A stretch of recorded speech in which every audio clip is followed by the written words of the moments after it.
कर्ण द्वापर युग के महान योद्धा में से एक योद्धा थे, लेकिन उनको मिला श्राप उनकी मौत का कारण बन गया।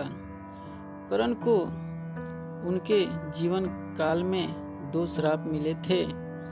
उन्हें पहला श्राप उनके गुरु भगवान परशुराम ने दिया था, जबकि दूसरा श्राप एक ब्राह्मण ने दिया था। कर्ण को बचपन से ही धनुधार बनने की चाहत थी, लेकिन सूत पुत्र होने के कारण कोई उन्हें शिक्षा नहीं देता था।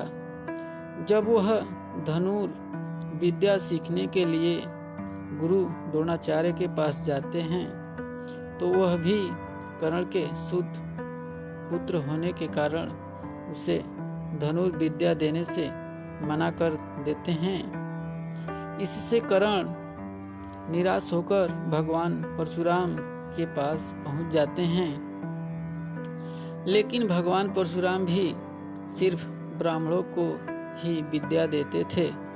जब कर्ण किसी भी तरह से धनुर्विद्या सीखना चाहता था, तो वह भगवान परशुराम से झूठ बोलता है कि वह ब्राह्मण है। भगवान परशुराम भी कर्ण को ब्राह्मण समझकर उसे शिक्षा देने लगते हैं। जब कर्ण की शिक्षा खत्म होने वाली होती है, तब एक दिन उनके गुरु भगवान परशुराम दोपहर के समय कर्ण की जांघ पर सिर रखकर आराम कर रहे होते हैं। थोड़े समय बाद वहाँ एक बिच्छू आता है, जो कर्ण के जांघ पर काट लेता है।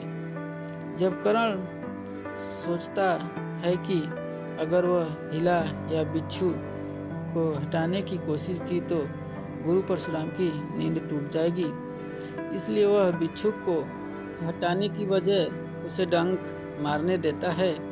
कर्ण काफी समय तक बिच्छू के डंक से होने वाले दर्द को सहता रहता है। फिर जब कुछ समय बाद गुरु परशुराम नींद से उठते हैं, तो वह देखते हैं कि कर्ण के जांघ से खून बह रहा है। यह देखकर भगवान परशुराम गुस्से में कहते हैं, इतनी सहनशीलता सिर्फ किसी क्षत्रिय में ही हो सकती है।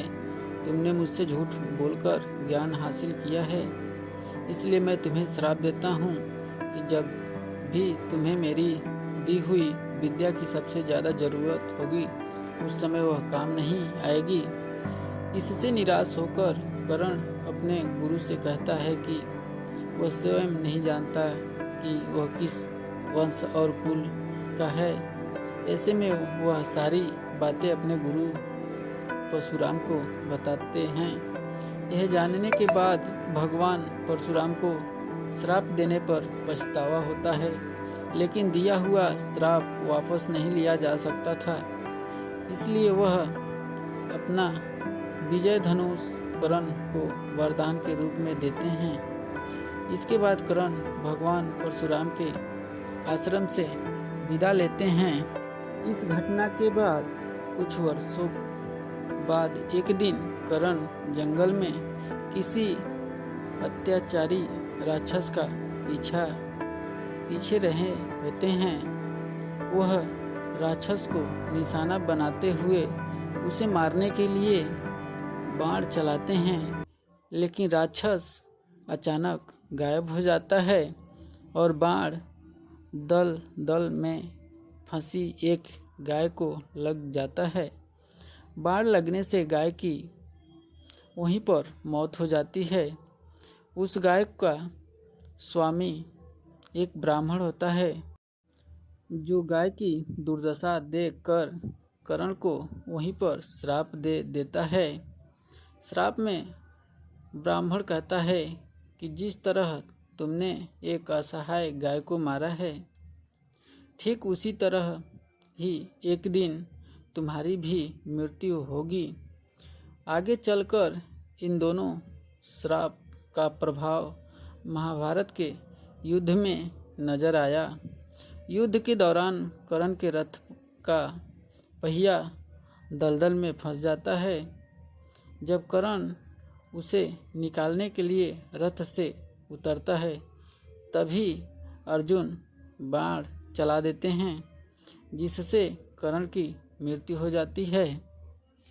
दोस्तों, अगर आप लोगों को हमारा YouTube वीडियो पसंद आए तो हमारे channel Aryan the rock entertainment को लाइक एंड सब्सक्राइब ज़रूर करें। चलिए मिलते हैं नेक्स्ट वीडियो में कुछ अलग कुछ नए अंदाज में। तब तक के लिए बाय बाय, नमस्कार।